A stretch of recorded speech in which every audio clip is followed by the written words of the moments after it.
அச்சத்துல இந்த கிராமத்தை விட்டு எல்லாருமே போயிட்டாங்க. 2 முதியவர்கள் மட்டும்தான் அந்த கிராமத்திலேயே இருக்காங்க. நாட்டாக்குடி கிராமம் தனித்து விடப்பட்டது எப்படி? சுமார் 50 குடும்பத்தினர் வாழ்ந்து வந்ததாக கூறப்படும் அந்த கிராமத்தில் தற்போது 2 முதியவர்கள் மட்டுமே இருக்கிறார்கள்.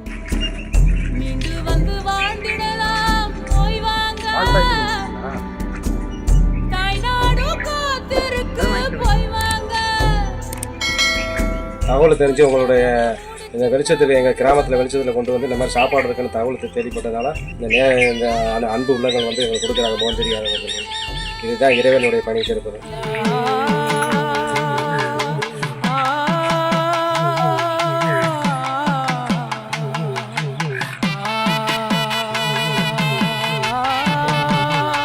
மீண்டும் அடிப்படை வசதிகளை செய்து கொடுத்து புதுப்பொலிவு அடைய செய்யும் முயற்சியில் ஈடுபட்டிருக்கும் அரசு மீண்டும் கிராம மக்கள் வருவார்களா? 2 முதியவர்கள் தான் அங்க இருக்காங்க. அவங்களுக்கு தினந்தோறும் தனியார் உணவு டெலிவரி நிறுவனத்தில் இருந்து சாப்பாடு வாங்கிட்டு வந்து உணவு கொடுத்து வரும் சமூக ஆர்வலர். நாட்டாக்குடிங்க அப்படிங்கிற ஒரு ஊர்ல வந்து ஒருத்தர் சாப்பிடாம இருக்காங்க. ஸோ அதனால ஒரு தன்னார்வலர்கள் பார்த்தீங்கன்னா பேர் சொல்ல விரும்பலை, அவங்க பேர் சொல்லக்கூடாதுன்னு சொல்லியிருக்காங்க. அந்த கான்ஃபிடென்ஷியல் நாங்கள் கீப் பண்ணுங்கிறக்காண்டி பேர் சொல்லலை. அவங்க டெய்லி பார்த்தீங்கன்னா ஒரு 250 உண்டான ஃபுட்டு ஐட்டம்ஸ் எல்லாத்தையும் கொடுக்க சொல்லி எங்களுக்கு சொல்லியிருந்தாங்க. ஸோ அதை நாங்கள் பேஸ் பண்ணி பார்த்தீங்கன்னா ரெகுலராக கொடுத்துட்ருக்கோம். சிவகங்கையிலிருந்து 15 கிலோமீட்டர் தொலைவில் அமைந்திருக்கிறது நாட்டாக்குடி கிராமம். இந்த கிராமத்தில் அடிப்படை வசதிகள் இல்லை, கல்வி, விவசாயம், எந்த ஒரு வாழ்வாதாரத்துக்கான வழியும் இல்லை. அடுத்தடுத்து கொலை சம்பவமும் நடந்திருக்குது என்ற காரணத்தினால ஒருவர் பின் ஒருவராக அந்த கிராமத்தை விட்டே காலி செஞ்சு பல்வேறு இடங்களுக்கும் குடிபெயர்ந்து சென்று விட்டார்களாம். அப்போது சிவகங்கை மாவட்டத்திலிருந்து ஒரு குக்கிராமம் நாட்டாக்குடி கிராமம் என்று அனைவரும் பரவலமாக வந்து இந்த நியூஸில் இருந்து சமீபத்தில் இந்த கொலையை அச்சுறுத்துறதுக்காக தொடர்ந்து கொலை நடந்ததில் பொதுமக்கள் எல்லாம் வெளியேறிட்டாங்க. வீதினால் பாதுகாப்பு இல்லைன்னு, விவசாயமே இல்லைன்னு சொல்லி, குடிநீர் இல்லைன்னு சொல்லி படிப்படியாக வெளியேறிட்டாங்க.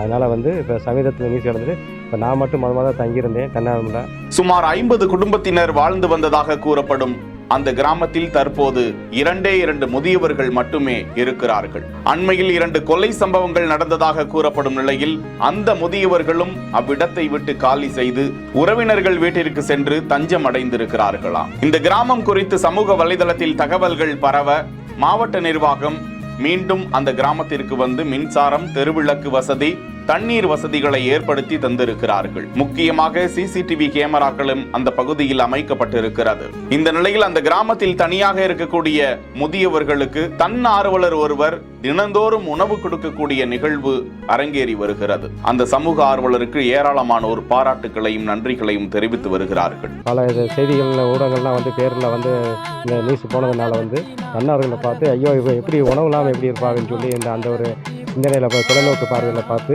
இவங்க வந்து இப்போ ஒரு வாரமாக வந்து அவங்களோட ஃபுட்டை வந்து எங்களை அட்ரஸை கேட்டு அந்த சாப்பாடு டவுனுக்குள்ளே பண்ணுற மாதிரி சொல்லி அவங்க வந்து அட்ரஸை வாங்கி எங்கள் ஊரில் வந்து மதியானம் ஒரு வேளை வந்து சாப்பாடு வந்து கொடுத்துருக்குறாங்க. அது வந்து இப்போ எங்களை பெரிய ஒரு தைரியமாகவும் நம்பிக்கையும் மனசுக்கு ஆறுதலும் உடம்புக்கு ஒரு சக்தியும் கிடைக்குது. இல்லைன்னா நாங்கள் வந்து இங்கே மயங்கி இறங்கி இப்போ உயிர் குலைக்க ரொம்ப கேள்விக்குறியாக இருந்திருக்கோம். அதனால் சாப்பாடு கொடுத்து இந்த ஒரு வாரத்தில் எங்களை வாழ வச்சு நம்பிக்கை கொடுத்ததுக்காக அவங்களுக்கு ரொம்ப நான் கடமைப்பட்டிருக்கேன், நன்றி கடமைப்பட்டிருக்கேன். கிராமத்து சார்பாக என்னோட சார்பாகவும் என்னோட சிவனுடைய சார்பாகவும் நன்றி தெரிவிக்கிறேன். செய்திகளை வழங்குவோர் GT holidays, Medway hospitals, Prithvi இன்னர்வியர்ஸ்.